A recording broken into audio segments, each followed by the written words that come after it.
Mbote bandeko oyo bozolanda biso na bosolo na bonzambe na kati ya chaîne oyo bosolo na politique rubrique na biso ndenge bomoni za bosolo na bonzambe 100% évangile toali koya ko partager na bino message encore chaque week-end samedi ou bien dimanche pour le moment tout ça vraiment une émission par semaine so pour ali muto asika to sengi na yo pe a ovanda tina suka oyo kabiso après nde na suka au partager pe vidéo oyo moko pe ozala béni na kombo Yeshua nkolo moko za contrôle makambu nyonso to kolekisa lelo.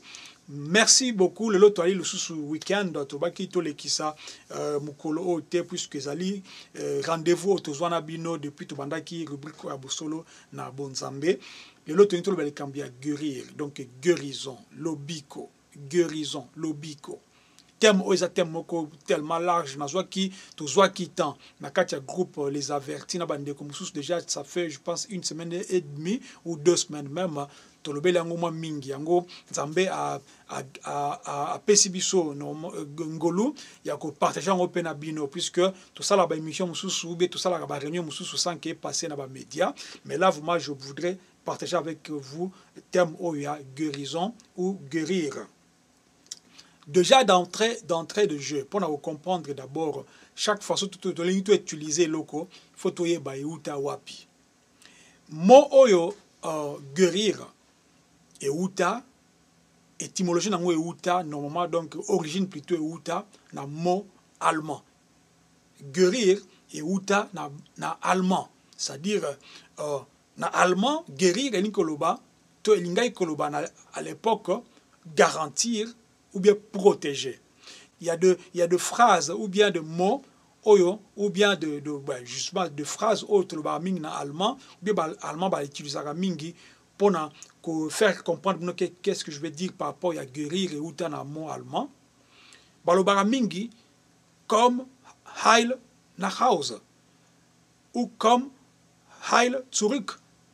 C'est-à-dire donc okende ozonga malamu nandako ozonga malamu lisusu elinkoloba nini heil awa ou bien heil ya onde to bengi guérir na français to na lingala kobikisama lobiko.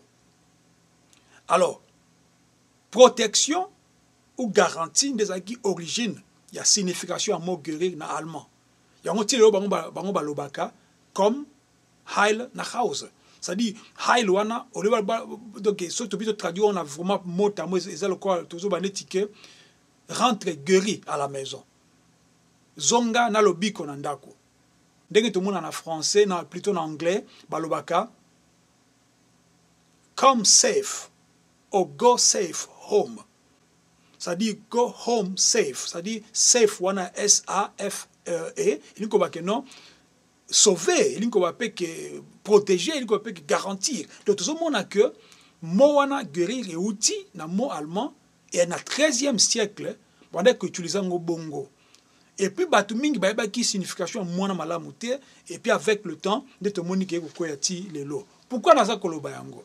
Nazo loba yango pourquoi parce que photo yeba toujours le loko signification nango exact ndenge outil avant que to loba makambu misusu pour na to poser ba base na ko pesa awa je vais dire enseignement te na ça ko partager na bino et j'espère que na temps muketo ko zwa makokia ko condenser ba élément de façon que chaque mouton a comprendre biso.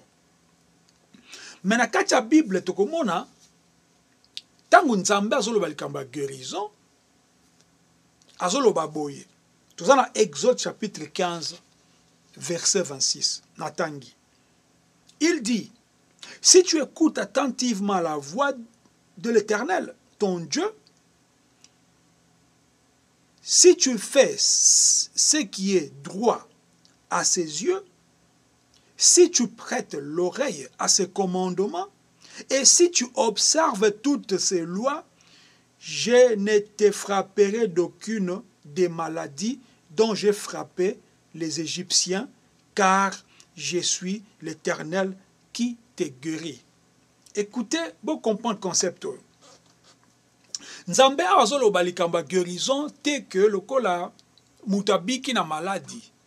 Nzambe azolo balikamba guérison a le kola ke mutu aza saint, c'est-à-dire saint, il y a S-A-I-N, c'est-à-dire oza peto. oza protégé, oza na garantie. Nzambe aza kopesa yo garantie. Na concept o eza bongo. C'est-à-dire Nzambe azoyebisa yo te que salabwe po bikisa donc na maladie, mais Nzambe aza koyebisa yo que salabwe po na beta yo na maladie te. C'est-à-dire maladie ekomaka résultat il y a désobéissance dans Nzambe. Na concept oyo. Bien sûr, tu me diras que maladie misusu oui, dans chaque règle il y a toujours d'exception. Mais dans minute oyo, na Exode 15 26, maladie est commis résultat il y a désobéissance ya mutu et pas Nzambe. Vous comprenez? C'est-à-dire awa sikoyo guérison awa ezu forme il y a garantie. Ezu forme il y a protection. C'est-à-dire Nzambe asa ko garantir mutu que ce que osali boye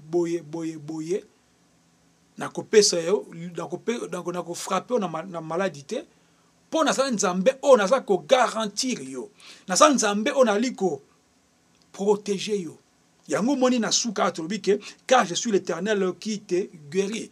La guérison ici, la personne ou bien les gens qui au malobeza qui adressé bazaki na maladie te Nzambe lobi soki o sali makambo yo na ko frapper na maladie te loka na frapper na ba égyptien pour na Nzambe na li ko guérir yo. Alors guérir awa ezui forme na te ko na me répéter ya ko garantir mutu.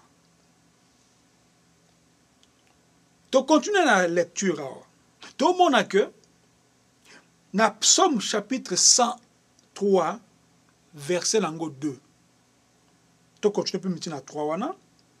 Mon âme bénit l'Éternel et n'oublie aucun de ses bienfaits.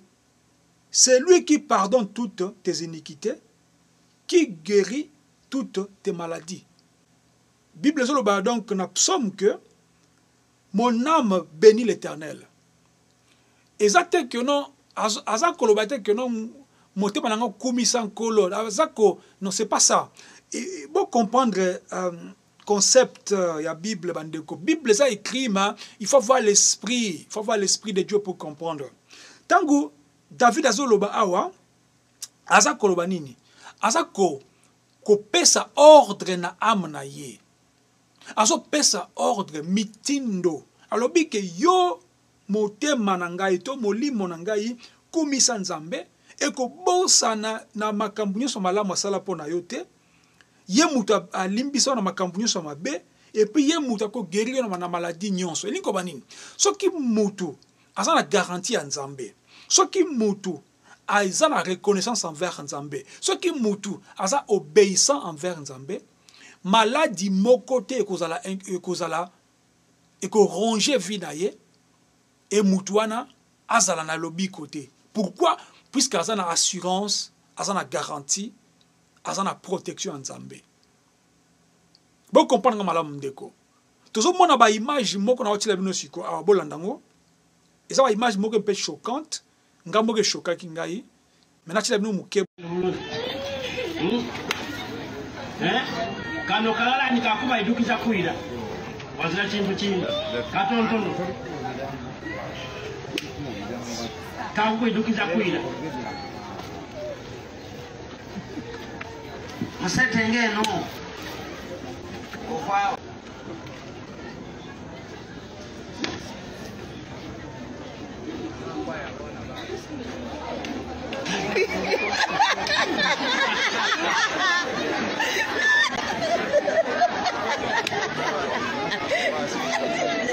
Vai sempre lì.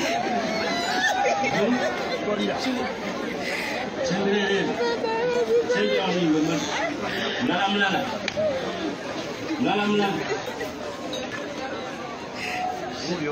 Nala sempre lì.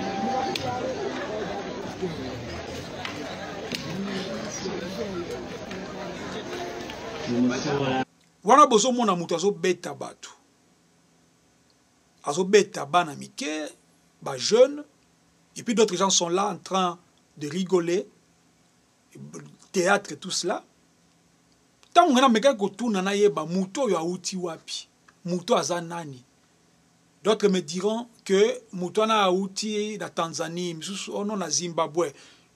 Bon, je ne veux pas savoir où place à Vandaka, na lobikaka, as africain. Tant on a tout ni bateau, na lobi mais Mouto yazo sala bateau pour nani, ba epsinga que d'autres qui sont là, baza malade, misous bala ba problème, misous baza donc bandoki, selon ye, azo fouetter bango bandeko. Tozo bunda na nzoto te na molimo. Mais tu verras aujourd'hui que d'autres gens, même il y a une vidéo que Moutouma zo zoa moi so bambe na mabele batuni mais nini oh non délivrance non. Tellement guérison est loko, c'est précieux, c'est miracle bandeko. Guérison est miracle. Guérison est loko oyo et vanda kana kacha mutu mais guérison est loko oyo et uta ke pa nzambe. Parce que c'est lui le protecteur, c'est lui qui donne, en fait, na vie na biso za na sens ça pour nzambe alingi to za la ndenge to ali batu. Et puis tant na ça koloba boye na li ko sala ke mutu nyonso azoka ngai a éviter ko penser qu'il y a des guérisseurs quelque part qui guérissent. Non. Il y a des guérisseurs quelque part qui guérissent. Non.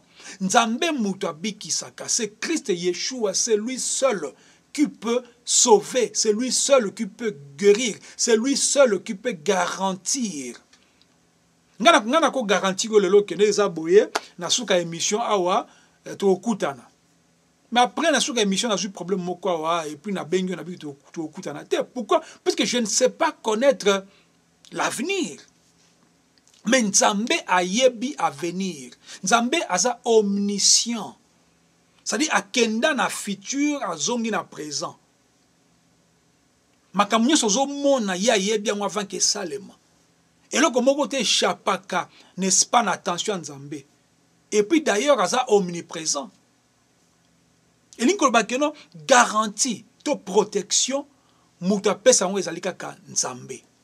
Mais les gens courent derrière Batu pour bazolobiko. Pourquoi? Puisqu'ils sont loin de Dieu. Baza musika na Nzambe. Baza musika na Nzambe. Tangu somaza koloba aza ko pesa mitindo na âme bike mon âme komisa Nzambe. Ko bossa na makambo sali pona yote. Même de ces gens-là qui cherchent la guérison. Soka zui guérison lelo. Avant 6 mois, lobi azongel na ebar.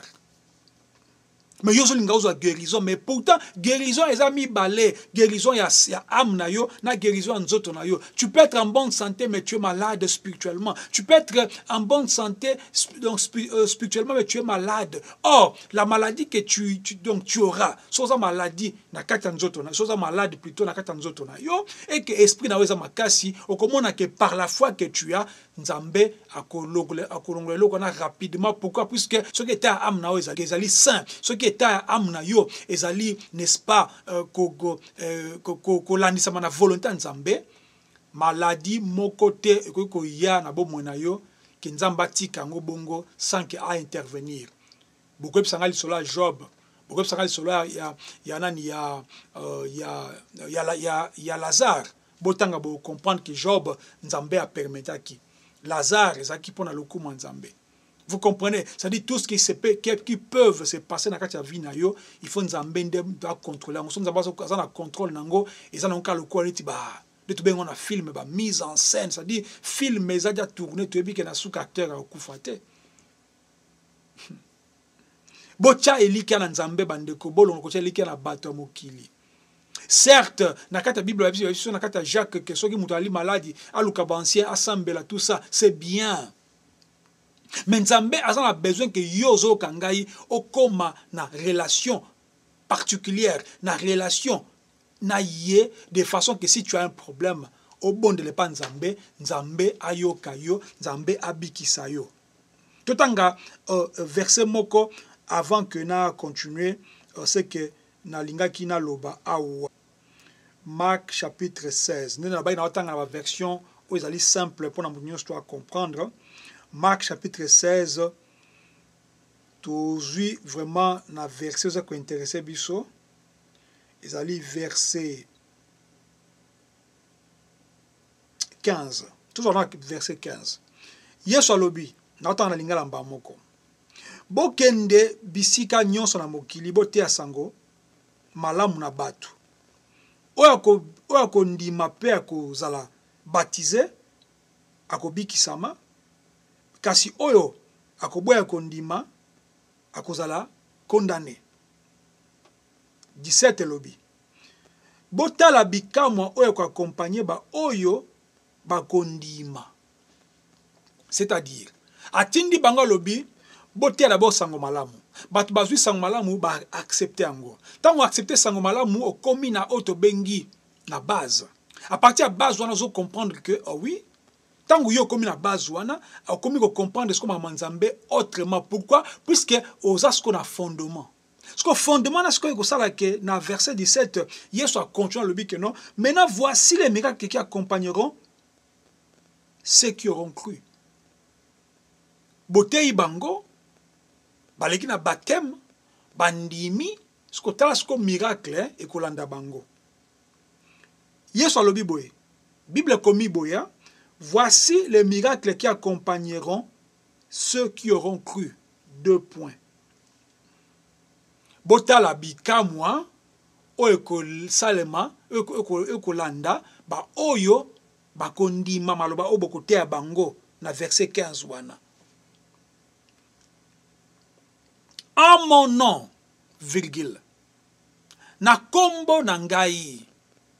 Na kombo kashisha te, na kombo ya matondo te, na kombo ya Blaise te, na kombo ya Jean te, na kombo ya Francis te, na kombo ya Bernadette te, na kombo ya Wivine te, na kombo pe ya Cathy te, na kombo ya Afia te, na kombo je ne sais pas ya na kombo mutu te, na kombo ya Didope te, na kombo ya Yesu Masia, Yeshua. Azo pesa bango mission claire, parole claire. Oteyi mutu andimi, mais ce que tala bikamwa et ko salme na ba oba kondima. C'est-à-dire y compris yo na mutu o uti kondima, tala bikamwa o kolanda bango na kombo nanga virgule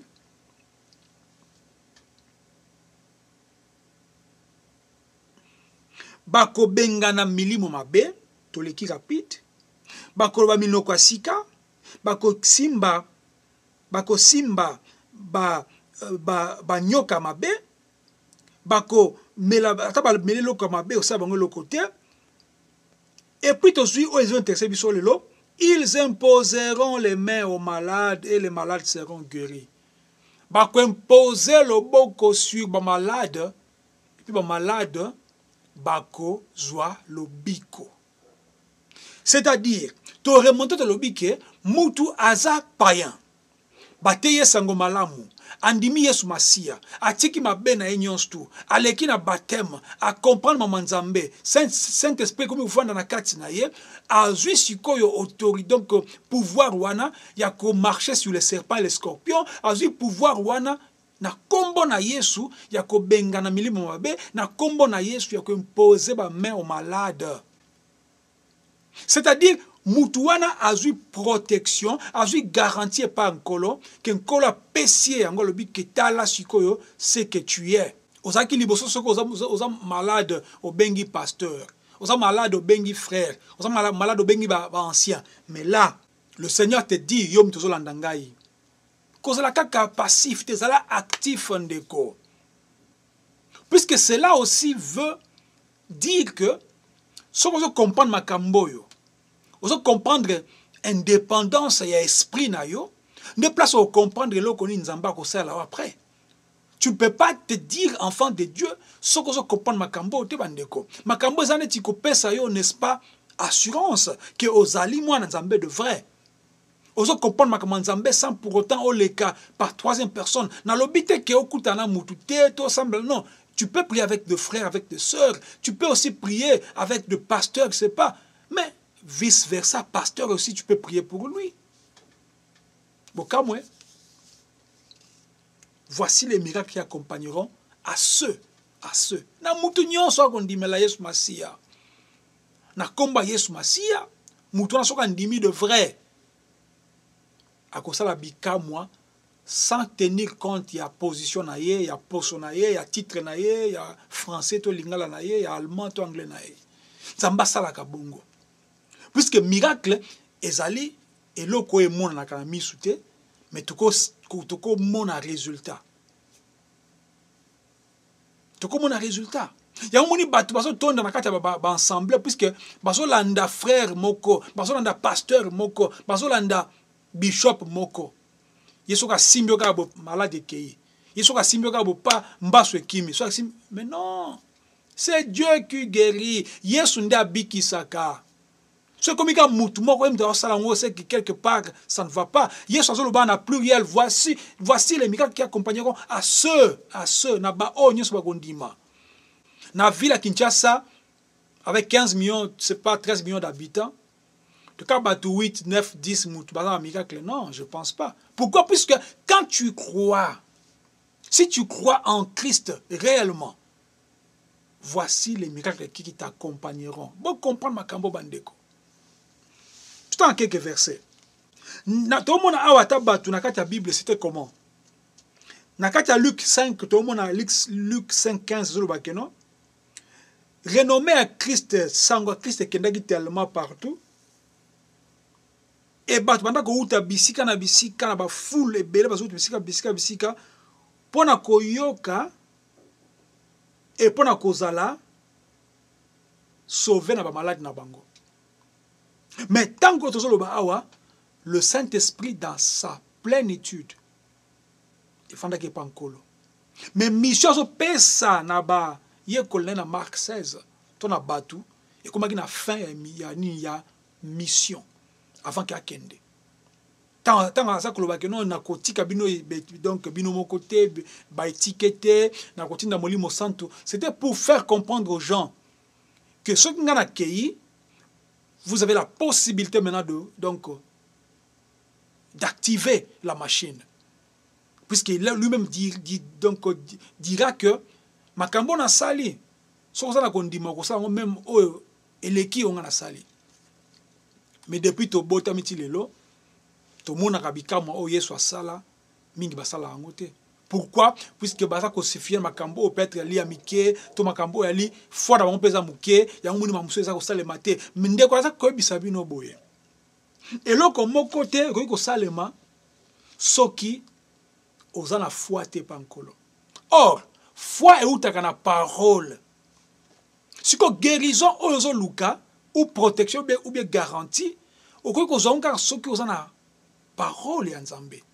C'est la parole puisque na Marc 16 wana 15 balobi nini ba oyo ba kondima. Donc bokende côté ya bango sango malamu, la bonne nouvelle du royaume. Ba o ba kondima. Pe ba kozala baptiser, ba kozala sauver. Ba o ba koboya kondima, ba kozala condamner. Et puis à continuer à 16 dans le biscuit. Maintenant voici les miracles qui accompagneront ceux qui auront cru. C'est-à-dire kondima ni parole en Nzambe, c'est-à-dire il faut que la parole d'abord habite en toi ndekonangai. Tu peux être malade, tu peux avoir des problèmes de santé, c'est pas ok pas médecin sur ma cambe belé.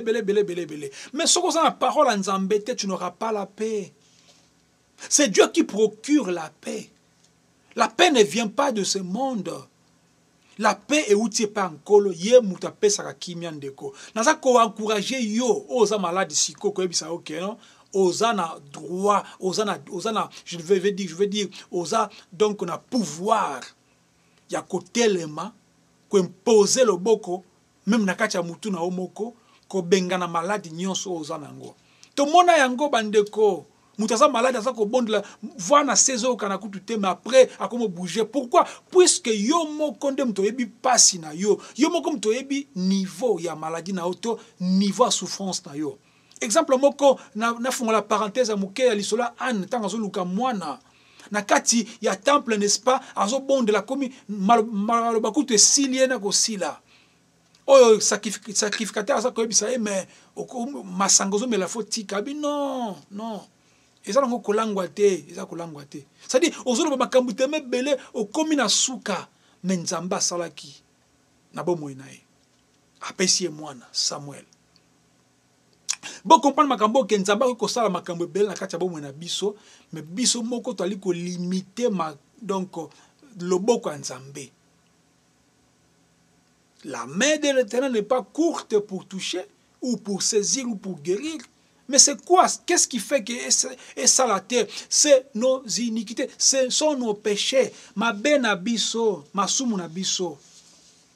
Ma sumu nabiso. Dès la baki on a Jacques 5 4 donc 14 plutôt, ceux qui sont malades, benga ba ancien tout ça. Ezali malamu.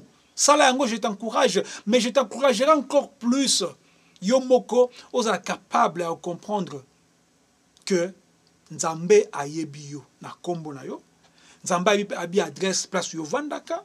Nzambe ayebi batma ya motema na yo. Pour ça na pembe na ye, bondela ye okomona guérison ko sema na kati ya bomoi na yo. Donc continuer. Ndela lobi ezaki eza enseignement eza to partager mais forme enseignement aussi s'il y a des questions dans la bas qui botuna eza mala mingi et aux amala mingi. Tout ça Jean chapitre 6 verset 2. La Bible nous dit ceci. Une grande foule suivait Jésus parce qu'elle voyait les miracles qui opéraient sur les malades. Tous ont sont malades. Et puis malade awan bandeko, eza malade. Misusu ali malade babenga misusu maladie psychosomatique, maladie où ils ont na kati ya mutu na âme na yo. Il y a d'autres maladies corporelles, il y a d'autres maladies, c'est-à-dire tu es tellement envoûté, tu es tellement habité par des démons. Comme il y a une femme, une vieille dame, elle me dira que pasi na ye ki makanzoto, c'est-à-dire kimi awa kiti awa et kimi awa kiti awa kimi awa kiti awa azoye bata sala nini na bisi yo kam maloba nzambe pe bondela nzambe to bondela nzambe nzamba ko sala na kati ya bomwe na yo. Pourquoi? Puisque tu ne peux pas donner espoir na mutu soki mutu ye moko il ne comprend pas. Il faut mutu ye moko continuer à arriver à comprendre bandeko. Biso mission na biso ali ko avertir bino, ko encourager bino, ko secouer bino de façon que bozonga na relation na Yesu o akela bino. Botika relation na lobite que botika bato nyonso non, bozala mingi na relation na Yesu Masia. C'est comme un père qui a une bonne relation avec ses enfants.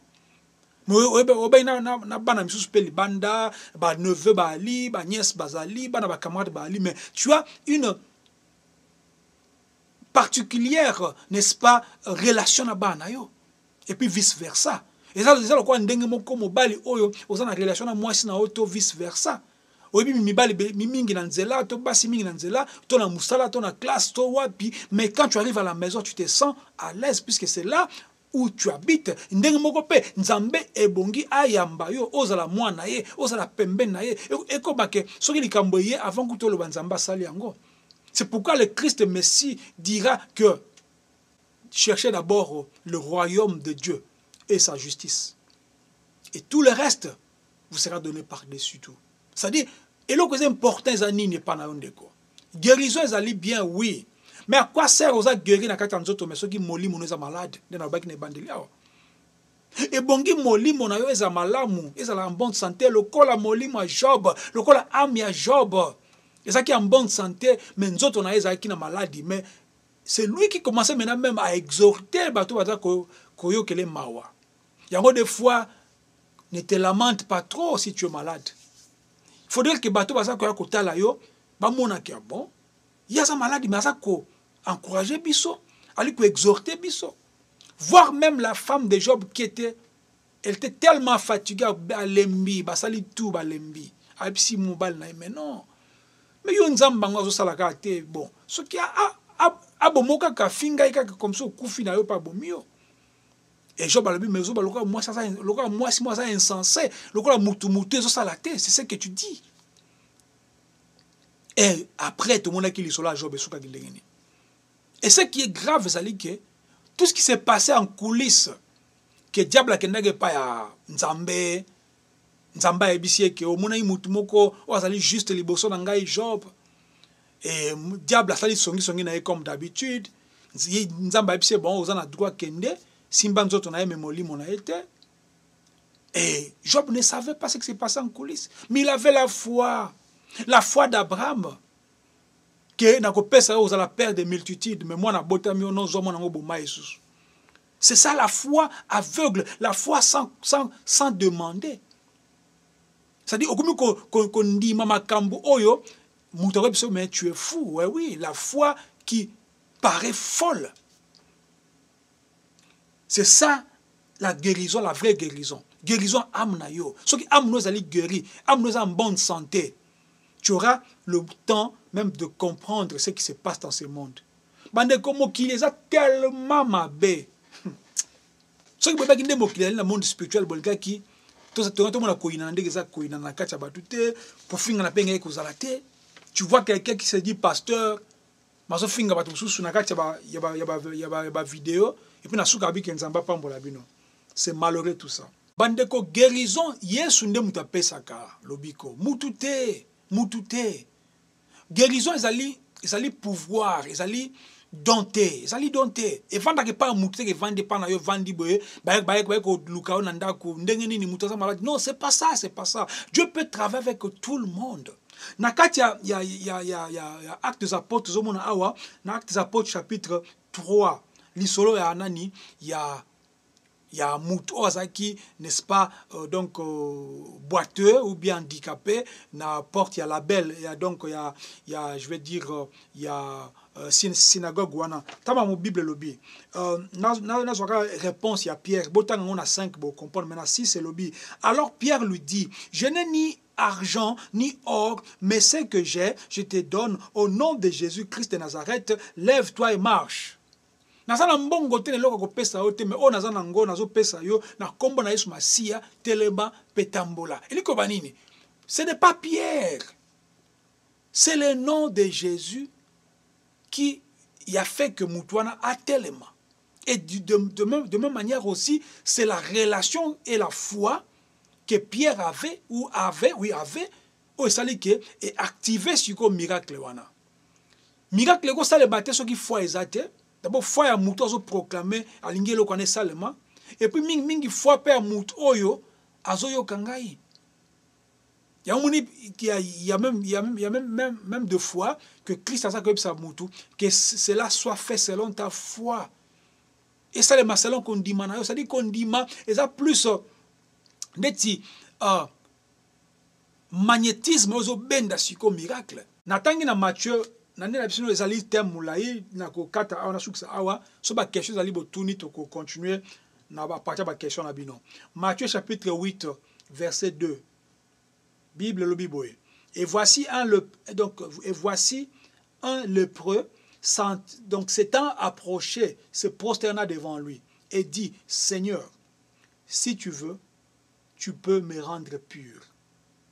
Jésus étendit la main, le toucha et dit, je le veux, sois pur. Aussitôt, il fut purifié de sa lèpre. Écoutez, la lèpre, c'est une maladie. Normalement, on pourra dire que Moutoua na lèpre est malade. Donc il faut ce que oye pas kolo sanini a guérir. Mais alors, ils emploient le terme purifié. Pourquoi? Puisqu'à l'époque, celui qui avait la lèpre était considéré le roi Moutmouro mbindo, impur. Puisqu'il y a une maladie contagieuse, comparer le peut-être à Ebola, mais leur présent encore plus que Kataka Misape, Kataka Nzoto, tout cela. C'est comme si vous allez vraiment, comment dire, vous allez vraiment donc impur. Alors il fallait que Bisco Nzambe a purifié. Yesu a dit que oui, na lingi na purifié yo. Tant que Yesu a simbi a comment qui purifié. Au-dessus de tout, osa la bénihin, osa c'est pas ce qui nani, osa la ce qui n'atanga komba nani zo la na mutute, ka kombo ne mtu elinga na mutu. De to baki auta ko sala nini, ko sala confession na pona nini makambo ya makam oya nini ya matière sur la prospérité, hein, parenthèse à mouké, confesser, je veux dire. C'est-à-dire, rendre pur ici, la parole de Dieu, et il y a un cas moya mutu, pour na kopesa mutu, elongia sika. Identité sika, makambo sika, moya sika. Yo za mwana nzambe. Ce qui n'a nos sala contact wana te rencontre wana direct na Christ te lukango lelo lukango sikoyo. Ce qui n'a no expérimental au boko nzambe te lukango lelo lukango sikoyo. Ce qui Yesu Masia avant na kata bomo na yo apesio pouvoir na ye nyonso za lango bezo, je vous dis nyonso ekosalema. Et n'oubliez pas que ce qui Yesu a purifié yo et que liko bakeno alongoli mbindo nyonso na kati ya bomo na surtout pour na âme na yo, l'homme intérieur. Pour nzoto za nango na temps ekole ekope kolemba. Nzoto za nango mabele ekoko zonga pe na mabele. Mais ceux qui tant que vous en vie, ceux qui bomo na yo et simba na nkolo guérison et vous apprendre à une petite protection déjà d'avance. Guérison et vous apprendre à la garantie d'avance. Tant que vous avez assurance maladie, toi assurance ya mutuka, à foutaka pour yebike, d'abord ils ont mis beko, et puis de deux, ceux qui n'ont eu problème, bah vous savez sangai sans que ngana pesa bon nangai. Ndenge moko pe pa nkolo. Ceux qui ont eu parole na ye, au tient on a mis ça là. Ont eu parole na ye, comme qu'on vit vraiment chaque jour, ont eu garantie wana. Tant que tu as Marc 16, 17 et dans le biquet, et voici les miracles qui vont t'accompagner.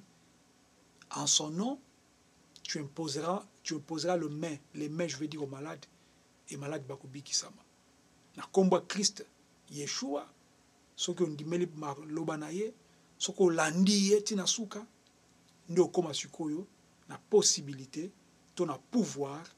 Il y a comme ça la bikama au monde na TV, bikama au monde na kata ba assemblée. Kola pambola bino na message oyo to tu ko partager na bino. Je sais qu'il y avait des choses au peut-être il fallait koloba. Mais na suki na wana, so boza ba question beaucoup me la biso et to kozanga te ya ko répondre bino. Pourquoi pas ko sala encore une deuxième partie par rapport à la question et ko tunama. Kola pambola biso. Shalom.